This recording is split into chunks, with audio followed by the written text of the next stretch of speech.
everyone. I think that we're live now. My name is Chris, and welcome to the CNC Board Game Factory. And yo, what up? I'm Campbell, and welcome to the CNC Board Game Factory. Except the C that is my name was the first C that time. We've never established this, Cam. Which C and C is whom? Is it the Cam and Chris Board Game Factory, or is it the Chris and Cam Board Game Factory? What if it's crazy and it's not like based on our names and it's just like The Colored Cube Board um Game Factory. yeah, the cube and coloring board game factory. The I don't know. We can. I don't think it matters. I think it's like goes it can be ambivalent, go back and forth. That would, yeah. You know what? I think that's a good plan right there. It is, the C and the C stand for whatever the people want it to be. Yeah. We'll put up a poll when we're famous, and whatever people think sounds better, that's what it is. Now you mentioned polls. I found so doing the Meeple Overboard Twitter account. I recently put up something. I put up like a question, and I was like, I'll put a poll to it. I think the question was, this will make a great things that make you go right. Right. The question I put up was, do you have like an ideal approximation of a win percentage for co-op games when you play them? Right, because I'm tinkering with some cooperative game ideas and such, and so I think I know where my personal taste lies, and I was curious what other people's thoughts were. And so rather than just put it up as a question, I put it up as a poll. And the thing got like hundreds of responses. And I also put, Really? yeah. And so, because like one of the things is we have a decent following for our podcast, but we don't have like a super interactive, like people aren't just constantly like emailing us back and forth. There's other podcasts that like create these like super dense communities where people talk to each other and talk to the creators and all this stuff all the time. We're not really that, which in some ways I'm grateful for. So I don't have to answer like 17 emails like all the time. But Yeah. Yeah, my yeah. Board Boys, like, we occasionally get like an Instagram message like, hey, I like your guys' episode. I think this. And we'll be like, cool, we can talk to you at length about this because we only get one message a week. exactly right. And so to get this like big response, I was like, this is great. So I said, which percentage approximates your ideal win percentage for a cooperative game, and why? And the This why is a was good thing to make you go, hmm. yeah, and So, the why was really um, good. And so, or sorry, really quick, my point is that normally if I tweet something out or whatever, I get like three responses. People like sounds good or whatever, and this got like not only a few hundred like poll responses, but like 30 some odd people actually wrote down at length their thoughts about this question in general. So now I do want to turn it over to you. Do you have an answer for this? Like, because my options were 25%, 50%, 75, and 100% approximately. I do have an opinion, but for a second there, I thought you were going to get meta on me, and the thing that made you go, was the concept of like putting a poll out with a tweet versus just tweeting something to get more fan interaction. I also joked about that because I was like, okay, well, every time I put out a poll, it seemed to be more popular than like just a regular tweet. So I'm going to put out a poll on every single tweet that I tweet out. And then I put a poll on that tweet and I said, good idea or great idea? So I have thoughts, and it's like the poll is not would be difficult for me because I don't really want to win a co-op game the first couple times I play it Hmm. unless I feel like we've done very well. Sure. You know what I mean? In other words, like, oh, this was really close. There were times when I thought it might not go our way, but we overcame the challenge, right? Right. Um, so like I don't have a thought on like win percentage. If you know the game super well, obviously you won't win them all, but I think that that can be fairly high. What to me, where the challenge in creating the game is like making it so that every time you almost lose. Right.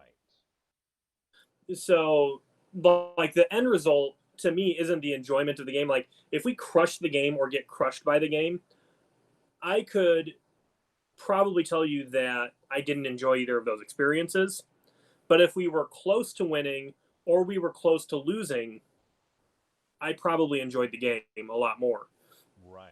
Yeah, I'm totally okay with a loss if, like, at one point, like, ooh, we could have gotten it, and then a couple things spiraled out of a muck, and then we lost kind Hmm. of badly, but we were, that idea of, like, did we get to fly close to the sun or not before we crashed? Yeah. Or was it And I just, don't like, care a if I get constant, crushed the first few times, but then like once I've played the game 3 times, I want to like be able to look and be like, oh, we could have done a few things better.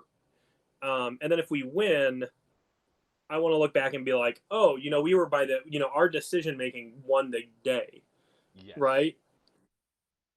So I don't know. So I'd say overall 50% probably.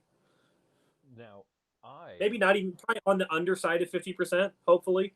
okay, But um but not 25. But again, like I don't think that's the good question. Well, I mean, I think it's a good question for a poll, but I don't think it's a good question for like a discussion between two people, right? right, Of like the because result.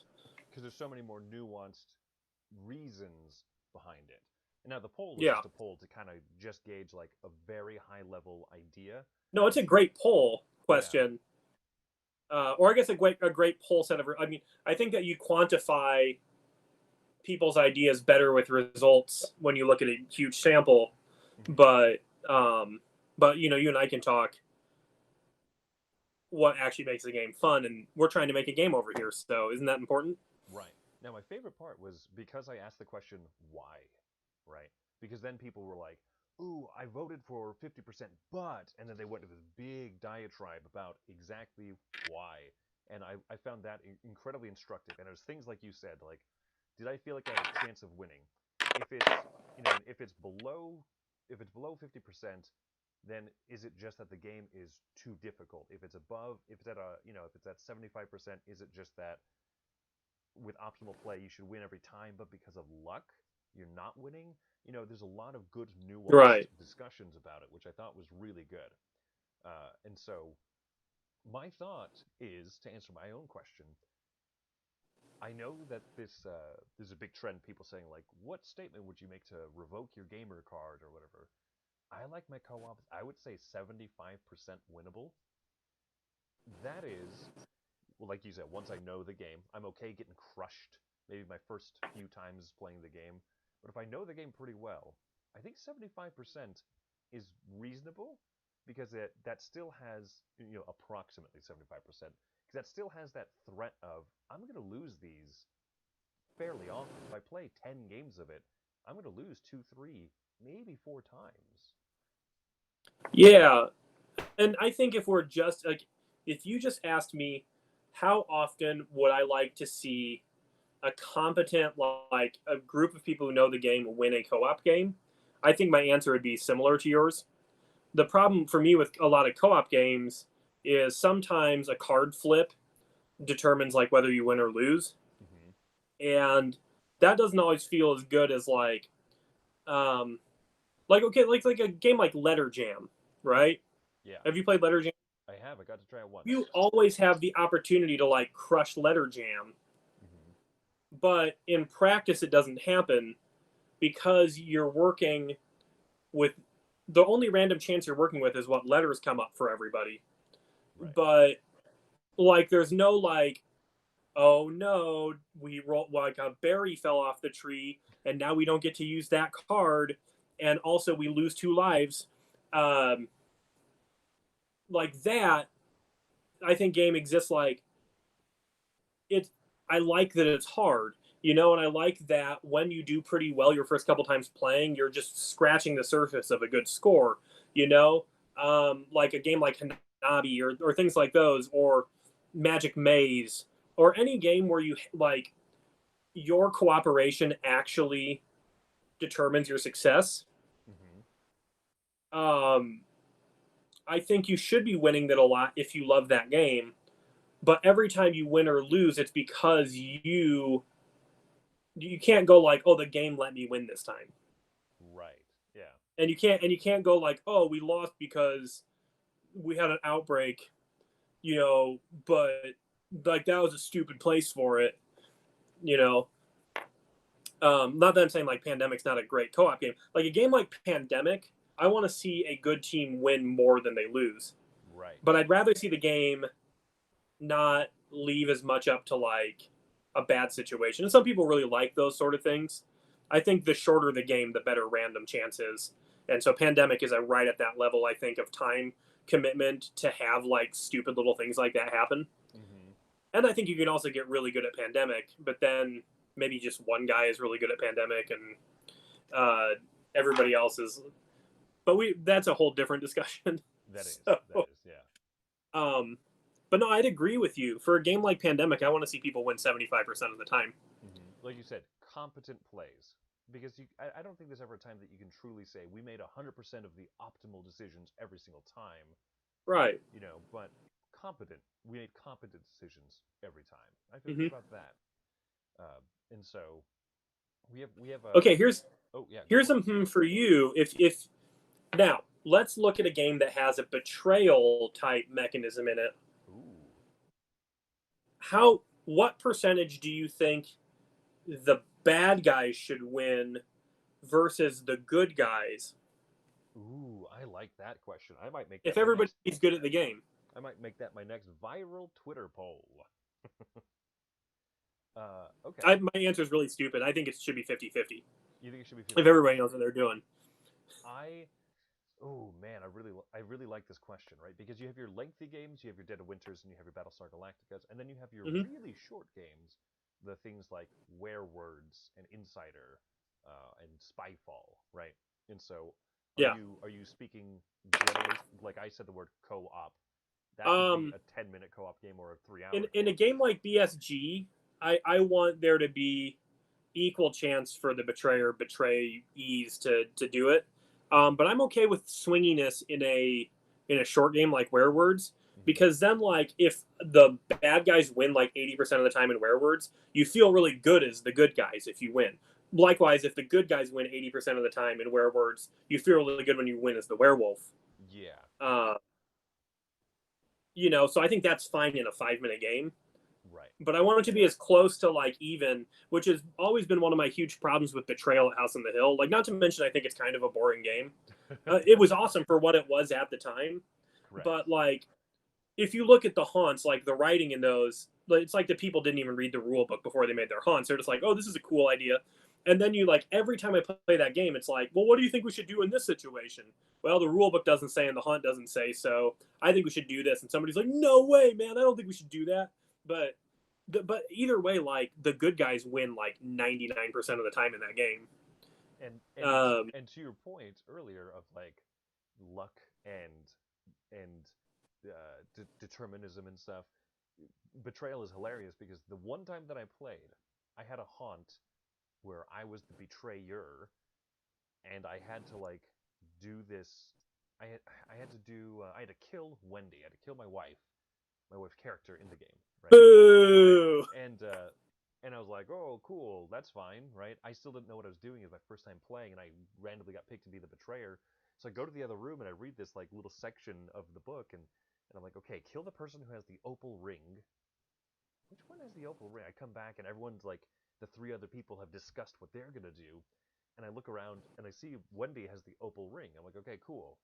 I have to fight her, but she happens to have this character that can like only take mental damage instead of physical, and her mental like score was off the chart. And so like, oh, okay, Oh, sure. like I'm just literally not winning this game. Sometimes things like that happen, but also one of the things, and here's the thing: I'm not a Betrayal at House on the Hill guy, but a lot of the times, if the character seems overpowered, it's because they're assuming they always have an ability that's only actually on when they're attacking. Good to know. She probably had the ring, and the ring lets you use sanity when attacking instead of. But if you're defending, you're at the mercy of whatever somebody's attacking with. It definitely seemed consistent though, the way that everything was worded at that time. And this given this was 4 years ago or whatever, but yeah, I just remember reading the exact situation and being like, all right, like literally any other Well, character, I would have it's been a shook. lousily written game. That's my big gripe with it. And like I have Betrayal House on the Hill. I have the expansion. It was one of the games that got me into gaming, Mm-hmm. and I had a blast the first 10 or 15 times I played it. But the more and more critical I've gotten about things, and the more I've gotten into like tabletop gaming, like if I have a thing in like Pathfinder or Dungeons and Dragons, like the book is probably going to answer that question. Now the GM can regulate however they want, Yes. but like this game is so much smaller. I feel like it would be so much easier to run a tight ship, like for just like somebody who knows the game very well to just read the hunt that somebody put out and be like, I have a question about this, this, and this situation. You know, like Right. there's only like 50 item cards. You know, there's only like 100 event cards or whatever. Right. Um, somebody knows it very well. Just get that person the haunt you're writing, and then like 90% of my gripes about that game are solved. Sure. So, Sure. um, That's a game I wouldn't mind, that like a rules errata, right? Like people make fun of Stonemaier games exactly, because Tapestry, after being out for like a few months, they're like, here's like a rebalance to the factions, and people are like, no, Jamie didn't like test his game properly, or whatever. And you're like, well, it has like 13 different factions that all interact in different ways and stuff. So like, yeah, I get when stuff goes awry, and you're like, oh dear, I didn't see these two things happen. People complain about Scythe because there's like apparently one country and one particular like action board that is like a broken combo. I'm like, well, sorry that you played Scythe 500 times and found a broken combo. I've played it 7. you'll do that with any game too. Like no game is perfect, and the only games that are perfect are abstract games with 2 rules for 2 players. You know what I mean? Like Patchwork is nearly a perfect game, but that's because there's 2 rules. It's for 2 players and it takes 30 minutes. You know what I mean? Yeah. Like it's pretty airtight.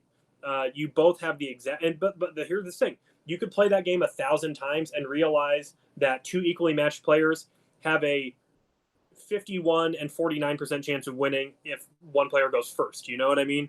Sure. Maybe that game's not even perfect, right? So Yeah. But anyway, my point is Betrayal at House on the Hill. I wouldn't mind if they were like, yeah, 16 years later, here's all the stuff that we've learned. So like, if playing Haunt yeah, number 42, take out the Opal Ring card because exactly. yeah, fine. Yeah, just like one published 50-page book of errata for each haunt would be awesome. But yeah, but that's Hmm. hmm.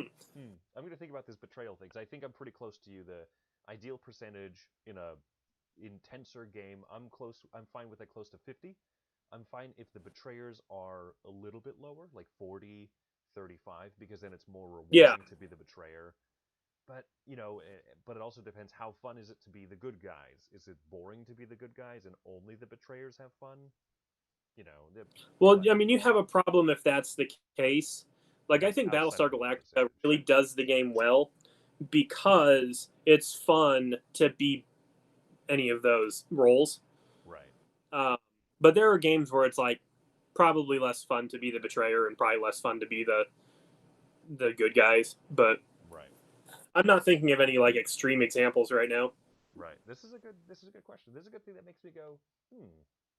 So it's actually Mm, countering mine with another intriguing thought. yeah. So before we get into pitches, do you want to guess why you're going to be so proud of me today? That's right. You texted me and said, I'm going to be proud of you. And Mm-hmm. the only thing I could respond with was a gif of Ron Swanson from Parks and Rec, like doing the small little like fish shake, like, yes. Yeah, like not a fish shake, like a fist pump. Yeah, like a small little fist bump. Yeah, like a bully for you kind of fist bump. Yeah.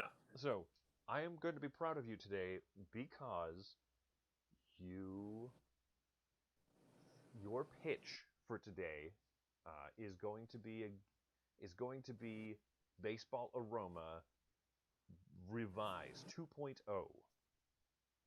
No, although I did talk, I've recently had a conversation with my friend who was working on that game with me, and I was like, "Hey, you need to come on this podcast, and the 3 of us need to kick around ideas for Baseball Aroma 2.0."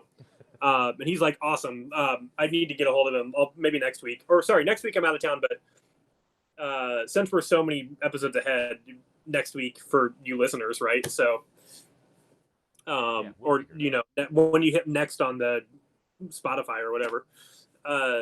sound like such an old. We'll get him on, or maybe two episodes. On the Spotify's. Okay. Do you want to keep guessing, or do you want me to tell you? No, I think I'm out of ideas. You came up. You thought of something more than 10 minutes before the episode started. Well, yes, I did this time, but I also today made a diagram. I know. You drew stuff out. I'm proud of you. You can take a look at it later, but here, quick. Whoop. Oh. Nice. Okay, so bearing that in mind, do you want to pitch first, or should I? Ooh, I don't know. I don't remember who went first last week. So. You went first last week. Okay. Well, how about we let you go first then? Okay. Well, let me just start off by saying this is going to be very vague because I've really only thought of the mechanism, and the theme is just completely irrelevant, but I did give it a theme for the purposes of this podcast. Nice, because I have the opposite pitch where I have a fantastic theme and general idea, but need a little bit more mechanically. So I like that we're going to be opposite. So I know how the mechanics are going to work. I don't know what like the goal is, and like what like different aspects you're going to be able to do. But I think I have a really pretty fun mechanism. I like a little thing that's a little puzzly and a little like competitive. But okay, so my idea is that you have like a little like wizard's laboratory, which is your worker placement board. This is a worker placement game. You have a worker placement board, and the thing is, you're like everybody's kind of trying to do their work in there, but because it's like a very like volatilely like magical place, you have to like observe like really extreme caution with like how and where you do your work. Otherwise, like bad stuff happens, and I don't know if I'm gonna like if the idea is like to let bad stuff happen if somebody makes a mistake, or like to allow them to like play in a place they shouldn't be able to play and like accept like an explosion or something bad. That might be fun. That'd be like kind of Friedman Freesy, right? I don't know, maybe not. Like that'd be his kind of theme. Like, you know, he's got like kind of that wonky like, oh no, or like maybe like a check game sort of, you know, silly like little thematic rule. But the idea is it's a worker placement game where you have a bunch of different little wizard workers, and you have to place them on the board, but you're not allowed to go to certain spots unless other like conditions have been met. Okay. So let's start up here like with I have a few different spaces on the board. Here's like a pretty easy. I'll give you a full overview of the board, but basically like here the top corner of the board, you have a spot with like 3 worker spaces. And the first time in the round somebody wants to go to this area, they have to play on here. And they can only play on the next space if there's already one on here. And they can only play on the next space if there's already one on both of these. But you can't have 2 workers on this spot until there's 2 workers on this spot. And you can't have a 3rd worker on the first spot until there's 2 workers on each of the other spots. Okay. So you kind of have to like kind of does this little round robin thing, which is why there's those little arrows there. Mm-hmm. And you can see my little wizards here. I love your wizards wearing the safety cones. They're kind of like Devo yep. wizards. Yep. Here's another really well, they're not safety cones, they're big wizard hats. Here's another really easy one to talk about. Like there's just a spot where like you get like you have to put 1 wizard here to do something before somebody can place 2 wizards to do another thing, and 3 wizards to do another thing. Very key flowery. Then there's another spot like a little star here, right? And you can see like basically if you take any one of these action spots, it locks out either action spot next to them. You leave your worker there. But if you play on any of the spots that are attached to that, like the other corner cones, it'll kick that worker out. So like if you play here, the next person has to play there or there, and then the next person will have to play. And so like you have to kind of follow a star pattern with where the workers go. Right? This is already and then the final better than Carpe Diem's star. Yeah. So the final spot here, you have like 3 big workstations, and what happens is these are kind of like I think where you kind of do the main stuff, and you fill up these workstations, and you get like a small benefit when you put a worker there, and then like when they're full, you get a big benefit that like everybody who has a worker there gets. And it's maybe the kind of thing where there's like a few different tiles that are up or things, and like no matter how many workers you have in the area, you only get 1. But if you had to play 2 workers there, to like finish the thing off, you get to like choose first or whatever. Otherwise, it's whoever went first, or I don't know. But so that like fills up, and pulls off when that happens. That fills up and pulls off when that happens. That fills up and pulls off when that happens. You have another spot in the middle that people can go to whenever they want, but there's a rule that there has to be at least one person in each workstation in order to take that spot. And then down at the bottom, you have another space where everybody can go. But if any two of the workstations have workers at them, you can't use that spot. So you can only go down there if it's empty or there's only one station that has people at it at that time. Okay. And so those are kind of my ideas. And obviously that's not, a clear picture of exactly like the modules, but the board would have about that much going on. And I would think that like you'd probably have an increasing amount of workers over the course of the game. I'm more of a fan of just like letting people have them, a la Feast for Odin. Yeah. So like everybody just gets more. But like one of those spots could be to like raise more workers and stuff like that. So, or maybe you always get a turn, but like since your workers are sometimes stuck on the board, like you can only take actions. Like if you want to take an action that require a couple of workers, you have to have those workers. And maybe like you can spend your turn like getting a worker from the supply instead of making an action. And now you have a pool that's greater, but like you wasted a turn and the game just continues going until it's over. But that's kind of my concept. I don't really know like what you'd be collecting and doing, but I think the fun of the game would really be in like finding the right time to like place what you're doing to get the stuff. That is a cool idea because I like the idea of, what it reminds me of? Have you played Ganz Schön Clever, the roll and write game? Yeah, I love Ganz Schön Clever. It reminds me of the way that the different pieces interact with each other, so to speak, but like in a worker placement fashion rather than a roll and write fashion.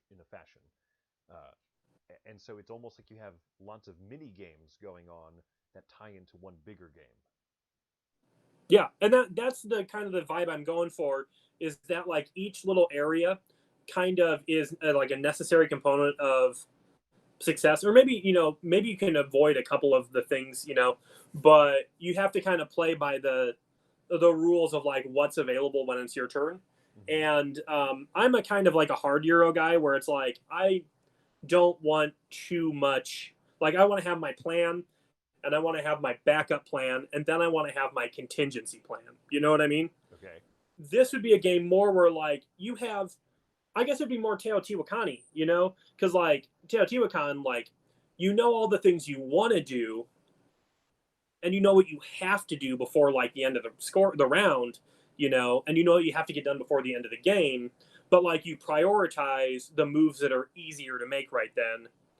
So maybe this game would be better with like, you know what, you can go to that spot. Go ahead and go to that spot, but it's going to cost you magical potency, or there's going to be an explosion, and like that way, you kind of do have that like, okay, well, I absolutely must get this done. I don't know. So for example, you have the one thing where there's like a triangle of desks, and so you have to place in the first desk before you can go to the second, and you have to go to the first and second before you can go to the third. And so like my thought would be, if you could jump ahead to the third desk, like right off the bat, if you wanted to, put a worker there, but then that worker has to go to the magical eye rinse station, and he's done for the round. Yeah. Right. And I think a lot of it would be like workers stay on the board until their area is unlocked, right? And so maybe it would be more of a thing where you get workers and you can play a couple workers on your turn. So like I could put a worker down in this spot, and I could put a worker on that desk and that desk, since that fills the requirement. However, like if I'm out of workers and like I haven't gotten more unlocked, now I have to spend a turn like getting workers from the supply. Might be the way to do it. And that way, like you could guarantee like, oh, I need to get on the spot. Cool. Bam, bam, bam. I've just spent 3 workers. Oh no, I only have 1 more worker. What if those guys aren't up, So it could be like that sort of thing. Makes you where think you of where you almost. could end up getting a ton of workers like Yokohama, where Hmm. you have like a ton of little guys, and you can string out like a few. Maybe you could do up to 3 on a turn, but until you get your guys back, uh, you have to spend time getting more. It almost makes you think of like if you have say four major sections, four quadrants of the board.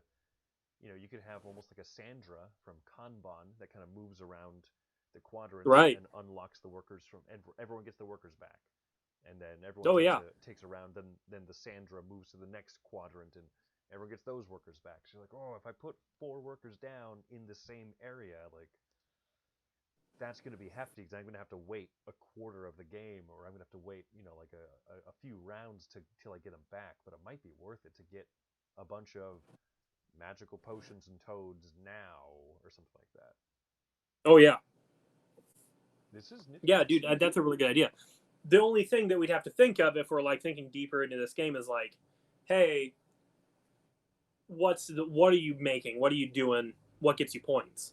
Right. And there's a bunch of different stuff. Like I thought, like it could be like, you know, um, you're like researching and uh, like perfecting like maybe magical spells. So you have like little orders you have to fill that are secret or out there and it like that you take that are like, oh, I need to go over to like this desk with like the runes on it and collect a couple of runes, but I also need to go up here and like get that like the component that's in like this part of the star. Hmm. And like once I've been around the board and I've collected all these different things, like I can play this card and it unlocks 2 workers and gives me 7 points, you know, and it gives me a coin, or something.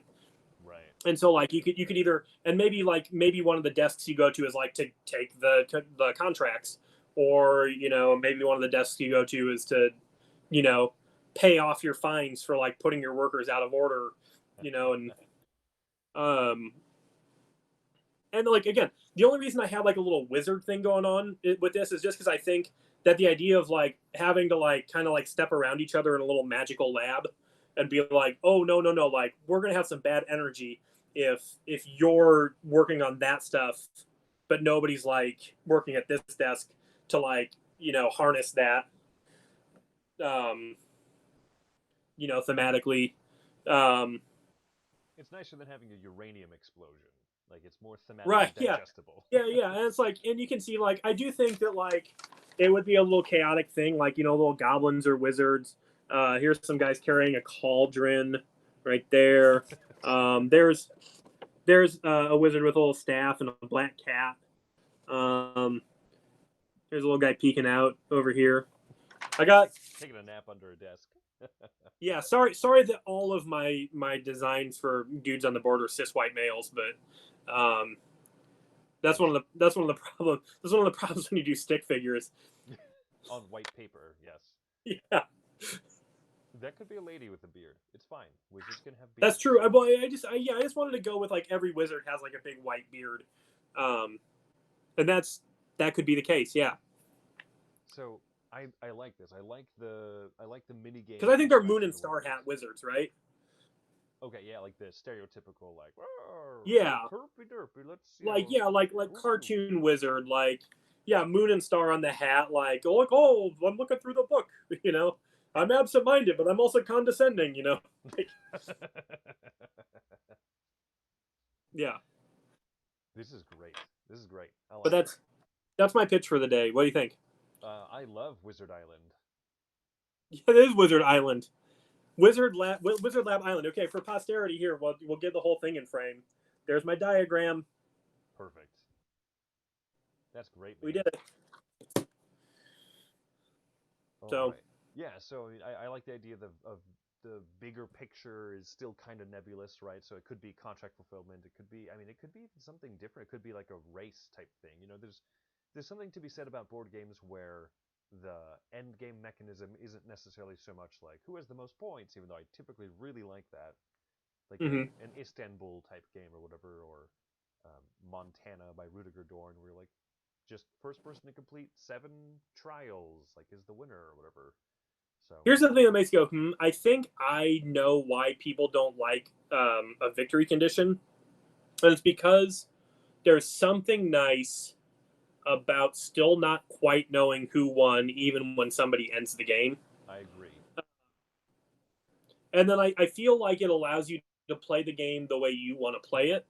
You're like, oh, I really like doing this part of the game. I probably won't get the 8 points for being the person who completes the last, but because I did things the way I wanted to do them, I actually ended up with a couple more points regardless.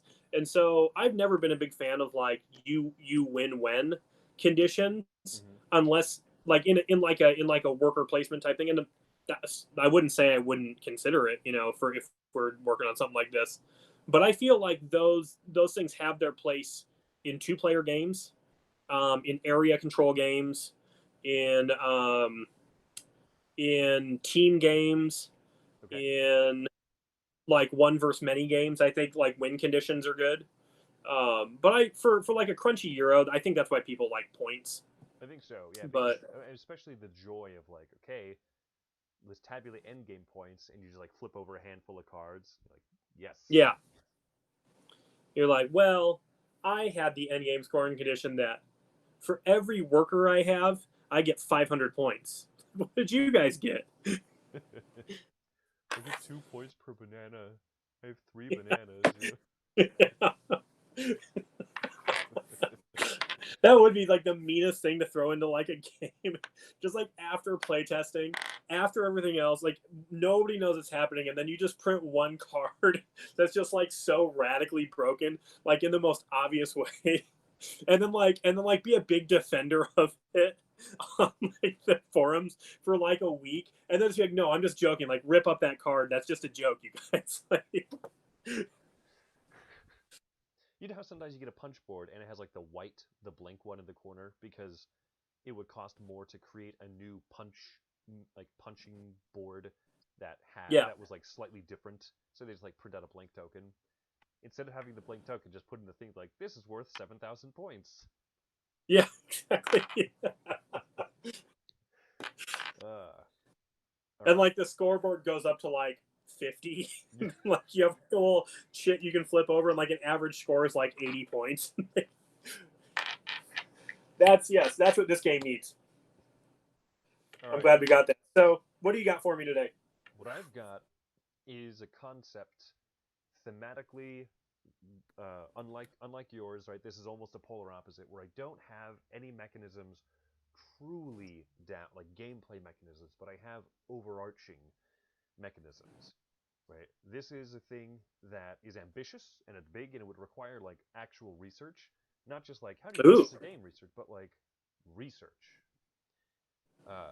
It's inspired by the question that sometimes people will say of like, what game would you love to see turned into a legacy game?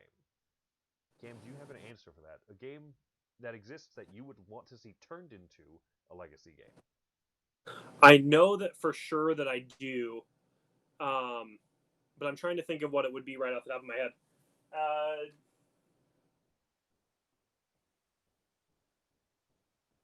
Always easy to say Twilight Imperium. Well, Twilight Imperium would be a tough legacy game.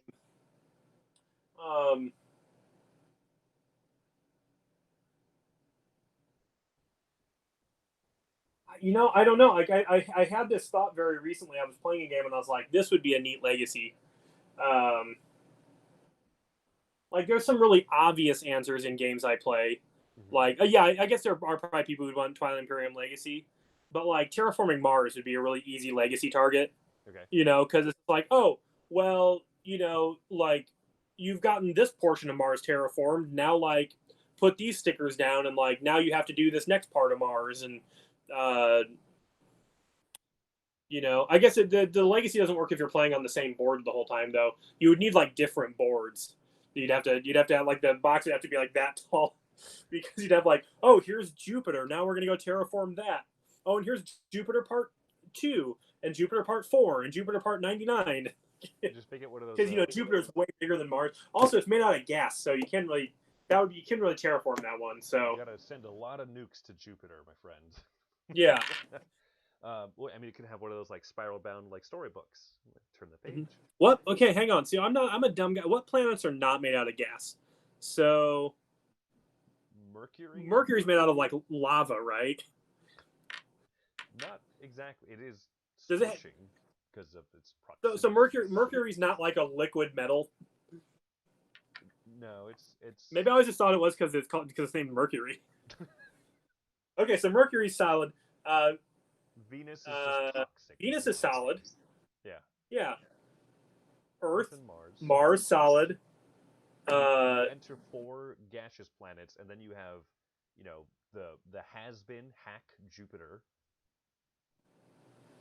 yeah. So Jupiter, Saturn. I don't even know the order of the planets anymore. Neptune, It's Jupiter, then so it's after Mars is Jupiter, Saturn, Saturn, Uranus, Uranus, then Neptune. Those are our Neptune. eight Those are all planets. gas, right? Yeah, those four are gas giants. And then Pluto, the planet, is solid. So how's it not? So what do they think it is now? They think it's like an asteroid or something. They call it a protoplanet or something. It's just Oh, okay. it's just not large enough, I guess. Got the short end of the deal there. You don't get to be a planet just because you're like that big in comparison with Jupiter. We're like that big in comparison with Jupiter, and like so many billion people live here, like full rich lives. And compared to Jupiter, we're like Yes. less. So do you have an answer though for a game you'd love to see turned into a legacy game? I don't know, man. Let's go with. Oh man. Uh, okay, here's a cool legacy game: Puerto Rico. Oh, interesting. Okay. Get in different role cards, have some different buildings. Maybe some permanent upgrades to different actions. That would be a neat one. You could have permanent buildings, so to speak, that like Yeah, next time I start the game, I have the university ready to go. Next time I start, I don't know the names of the buildings in Puerto Rico. I have the hold on to more resources, when someone yeah, makes you and like enjoy more resources. bigger ships could come out. So like you're like actually like now by the end of the game, you have like a huge like you've added like extra spaces to your player board. You have some like you start with like a plantations that are already there. It I don't know, slowly but that turns into roll for the galaxy. You're like, it's dice? yeah Like, yeah what? so my answer for this in the past has always been Dead of Winter. Because, Oh yeah, great legacy opportunities there. right. But as much as I want that to happen, I don't think it will. Plus, I'm done purchasing anything new Dead of Winter, I think. Like, just just personally. But I then got to play the cooperative game called Black Orchestra. This is the. Have you played this one? I'm googling it right now because it sounds familiar. Black Orchestra is the assassination of Hitler game, where you play different defectors within the Uh, German ranks, and you are making these plots to assassinate Hitler. Now, is this a cooperative game or does somebody be Hitler? No, it's cooperative. It's fully cooperative. So like they don't make anybody be Hitler in this situation. Correct. Yeah. Now, there's a teensy bit of the controversy behind it. Like, are people okay playing people who are high-ranking members of the Nazi Party?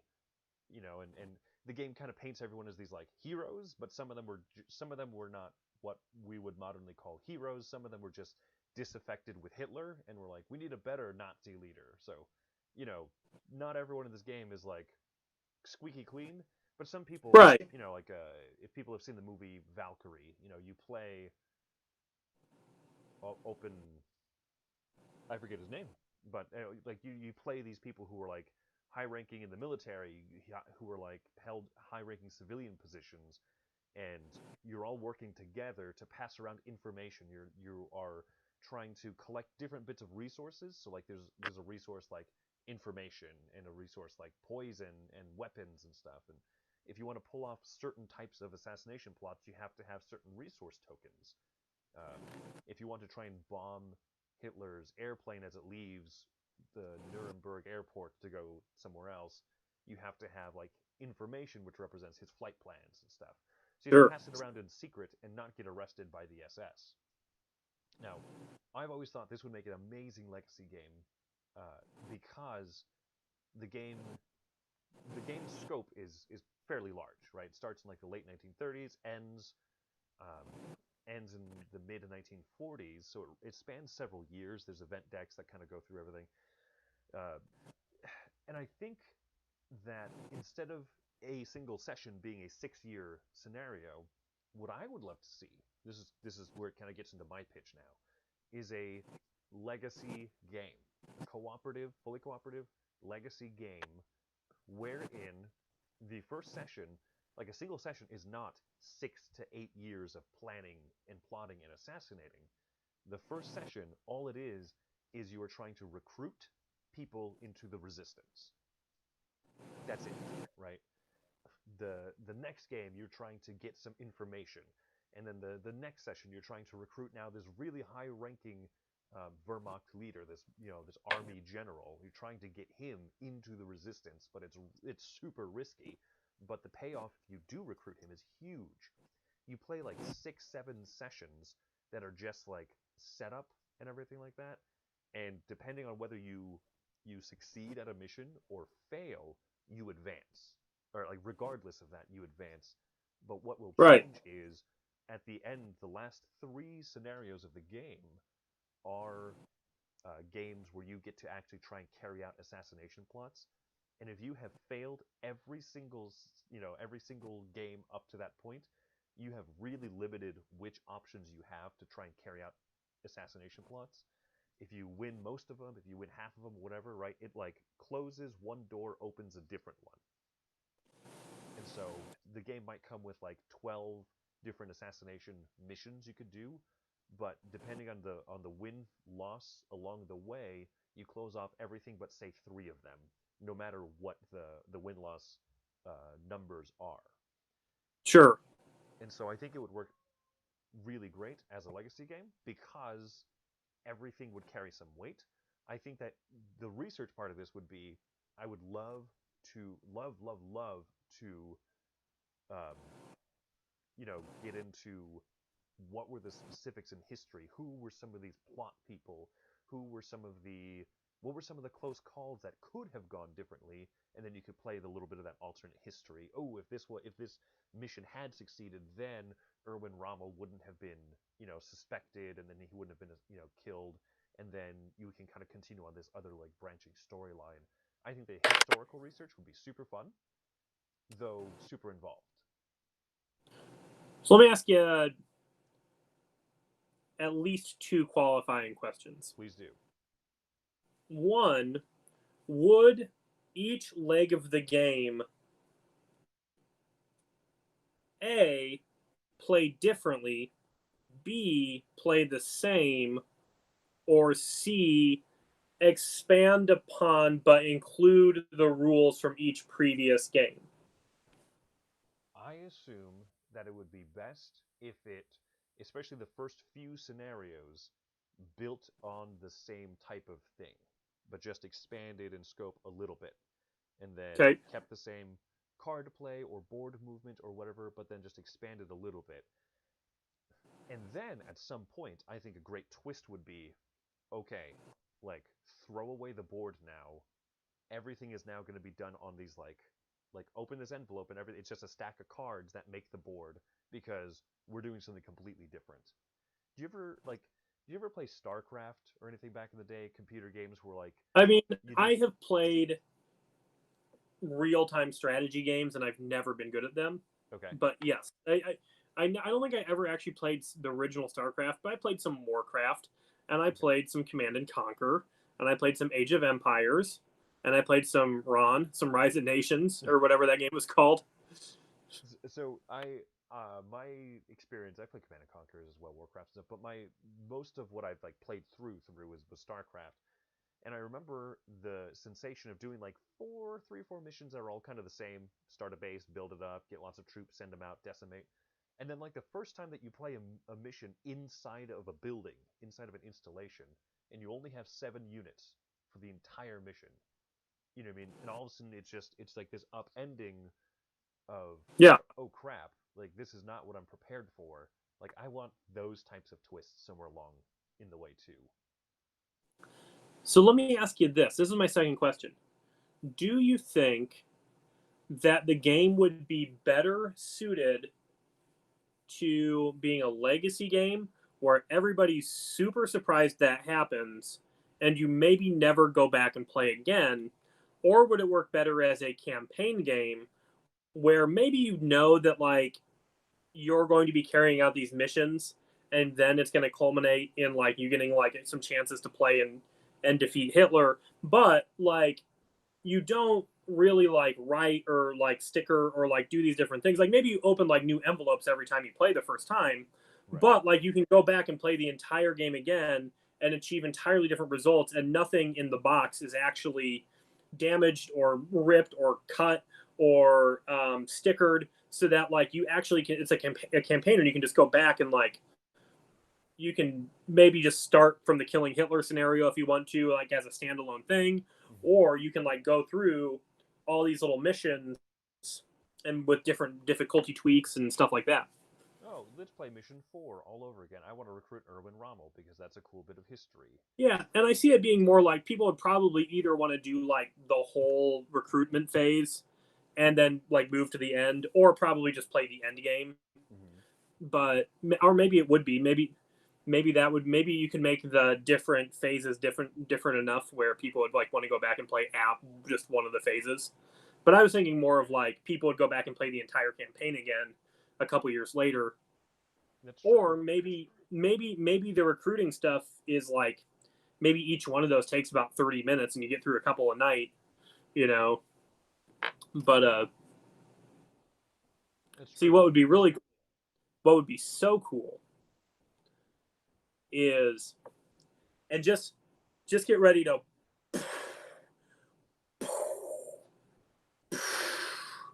right, let's just I'm say ready. there were 7 different phases, including the killing Hitler part, and each of them is their standalone board game that you can play over and over again. But if you own like game 1, 3, and 7, you have like a sheet that's like, okay, you complete game 1 and you go into game 3 with this stuff, and then you complete game 3 with that and you go into game 7. But if you have all of them, you can play them in sequential order, and then we make millions of dollars and we spend billions of dollars making them.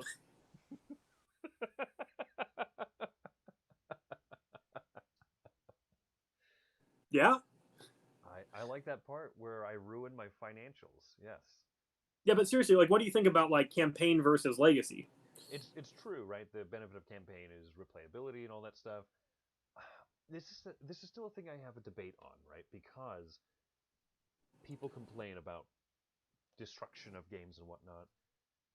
I have campaign games that I don't know if I'm ever going to play through like a campaign of it again. Right. People say the average number of times a game gets played, depending on how many games a person purchases, is less than one, which is a sad statistic, or less than Right. two or whatever. So that's a worthwhile So like question. getting somebody through a thing is like awesome. Right. Yeah.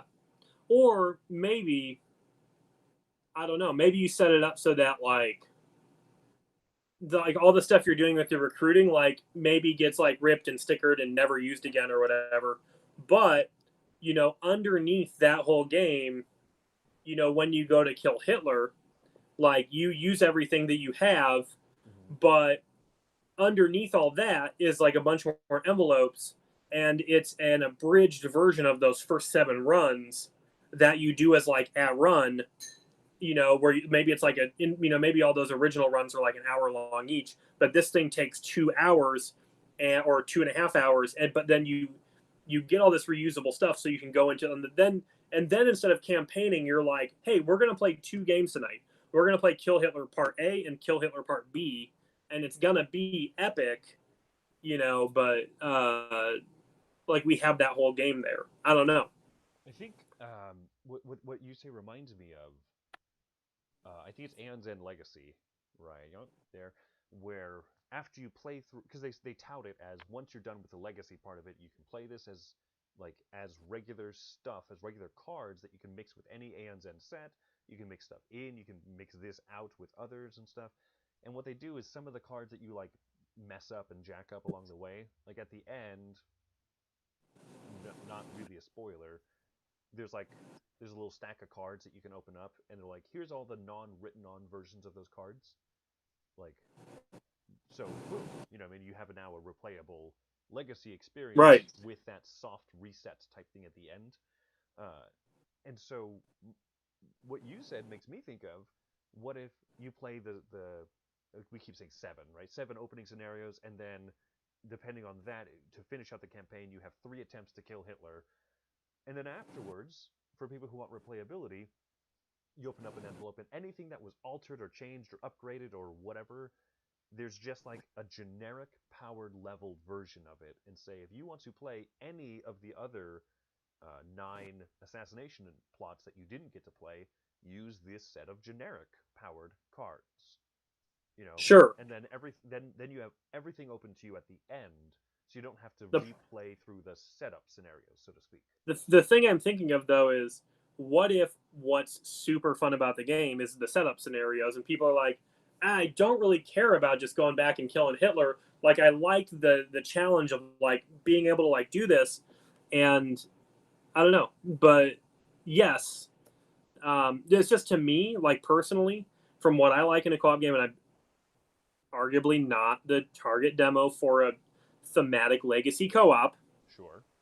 Not that I didn't play Pandemic Legacy and love it, and Mm-hmm. not that I didn't play Clank Legacy and love it. And Clank Legacy is not really.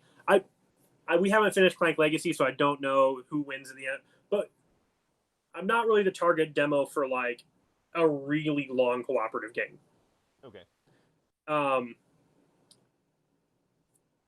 However, secrets and trading and like trying to like get somebody to our cause, and like this little thing we have to do sounds way more fun to me than like, oh, time to carry out the mission. Okay. I play a ton of XCOM 2, and like I like the mission where I go kill the aliens and go have to like complete the thing and get to see like all my dudes, you know, like abilities come to fruition, and like, oh, now I have a better weapon and I can vaporize more aliens more faster.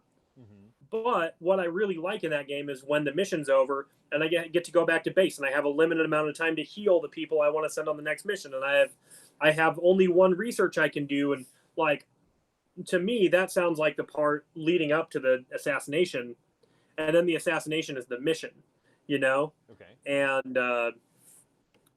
I feel like I might love the entire package, but if I only had like the missions, I'd be like, yeah, it's boring. Who knows? Who knows? That would be something. You Yeah, know, you could. but I don't know. Who knows? We haven't made this game yet, and we will, and Obviously, we will make this game. and we'll make millions. Yeah, maybe even billions. So yeah, no, I mean, I like it. The thing that it lacks is, I don't know exactly what the driving mechanism of it would be, but I know what I want, like the overall scope of it to feel like. And so this is more of like a pure pitch, where this is an idea, the twinkle of the eye, but not anything solid yet. So Okay. there you go. Well, I love Opposite the ends. idea. Yeah, I love the concept. But let me just say, when we go back and listen to this, I think the game should have 4 different games in it, and it's a campaign, and you have like 3 lead ups where each one plays totally differently and is based off of how you did last time, and then the assassination mission is based on how, like, your aggregate, what you've collected from those first 3, and then you can just go back and run it again, and it's really open ended. That's what I think. And there should be like a huge book in there with all the different stuff. When I say huge, I'm not talking 10 pages. I'm not talking 50 pages. I'm talking 5,000 pages. Obviously. There's actually like, you have to get out a DVD and watch a documentary about the characters. Sorry, a Blu-ray. Yes.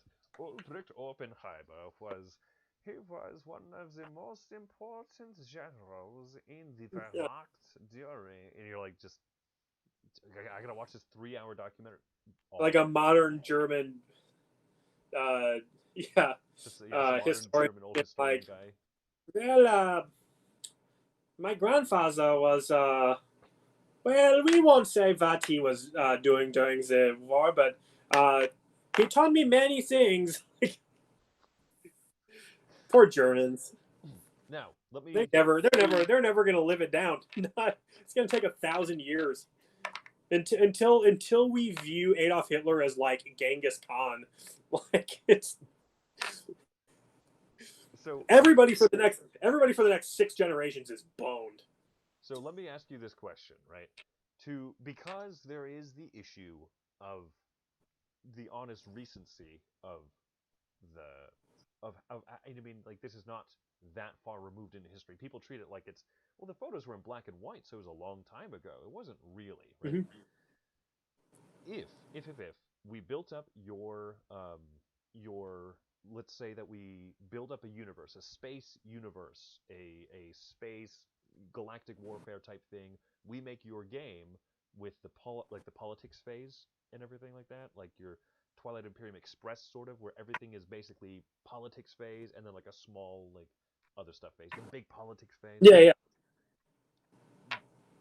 Does the game, does the pitch lose too much of its interest if you make a space race assassination plot game?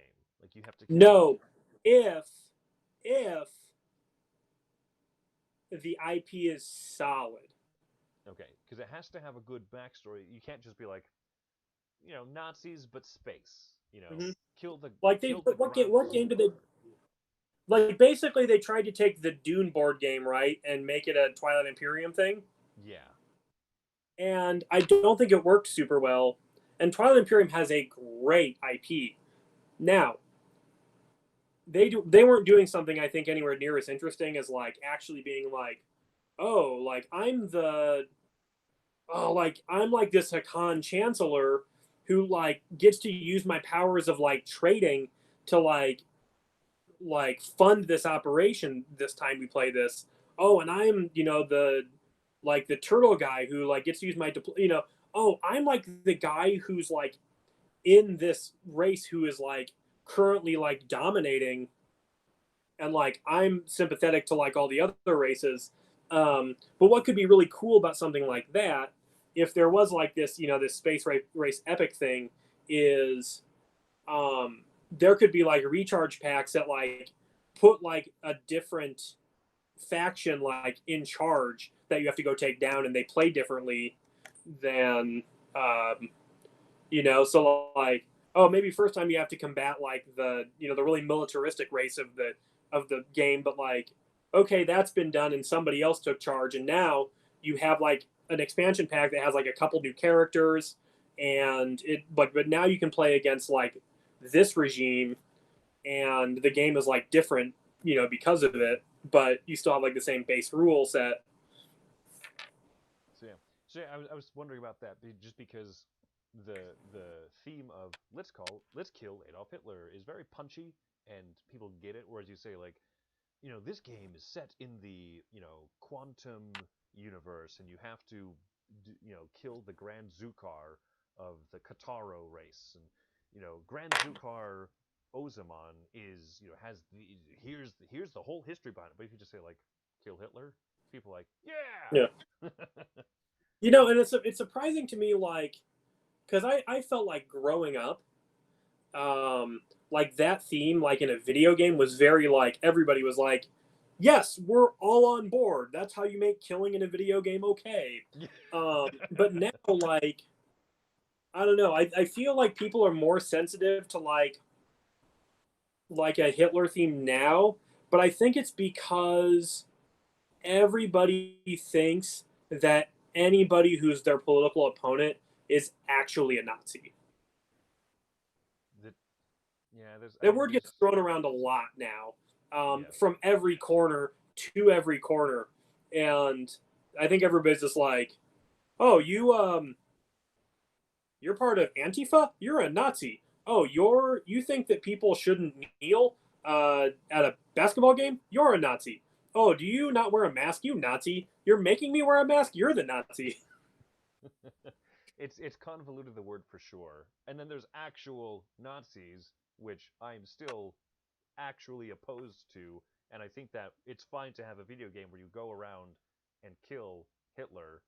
And so I don't know. Yeah, It's one of those things. I'm just curious of your initial thoughts of like space if space setting or like historical setting. Space setting, if it wasn't less okay to restricted. kill that guy in a video game, he wouldn't have looked so evil and been like, "Rup, rup, rup, rup, rup, rup, rup." You know what I'm saying? He's basically like a Super Nintendo sprite Like he's got that like to life. swoop, like he's got like that emo haircut, like a little mustache. Rup, rup, rup, rup, rup. Yeah. Oh man. Yeah, dude. Like totally bad guy. Yeah. So okay. Anyway, so that's my pitch. Killing Hitler Island. So Yeah, love it. I actually really do love it. Um, I feel like that will mean a ton of work. I think Um, so. It's ambitious, but I think the payoff would be very satisfying. yeah, If and when we get everything perfect. and it's the kind of thing that would get like this is the kind of game where people would like be meeting with like their game friends and be like, "Oh, did you back killing Hitler?" Like, yeah, dude, I backed it like all the way.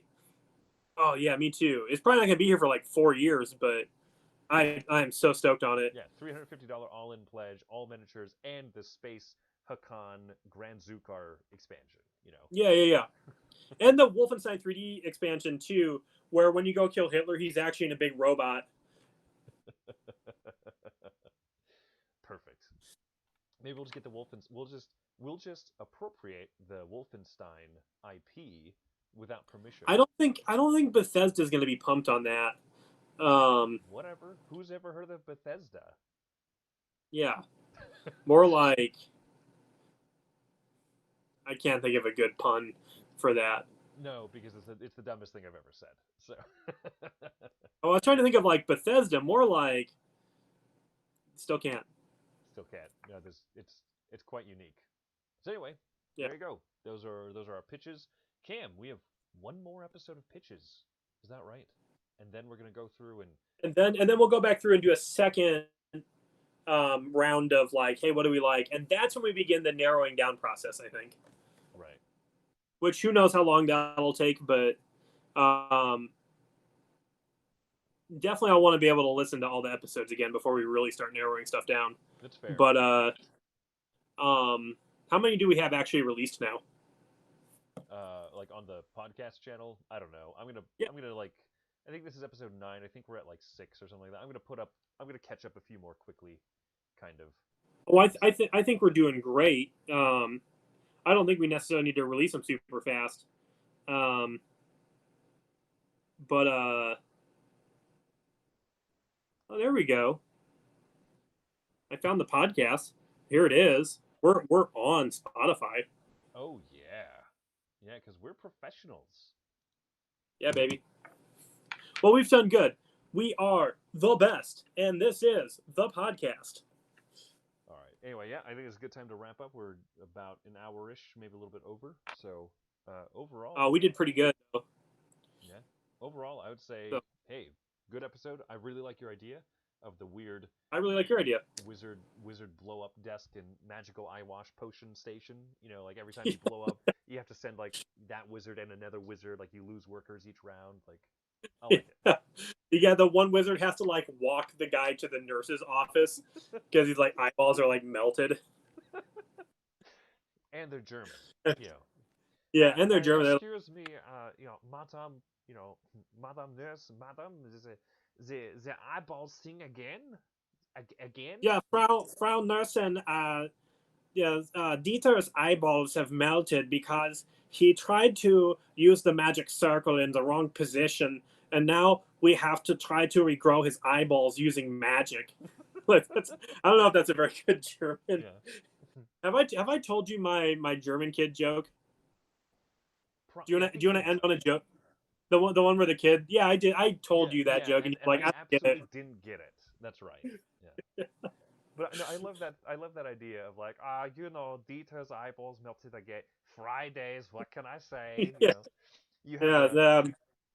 Oh man, you know what needs to be a mechanism in the game is a sign that says like number of days since last accident. Yeah, maybe just go full German with the Wizards, and there's just like, and you just like, the board just has like a guy, like a wizard playing the tuba, and like yeah, they have like their little wizard hats, but some of them are wearing like those green hats with like the little sprig coming out. Yeah, it's perfect. Like maybe some lederhosen under the robes. Yeah, magical lederhosen. Yeah. All the equipment that you can get to upgrade your workers are like types of lederhosen. Yeah. All right, The German wizard factory.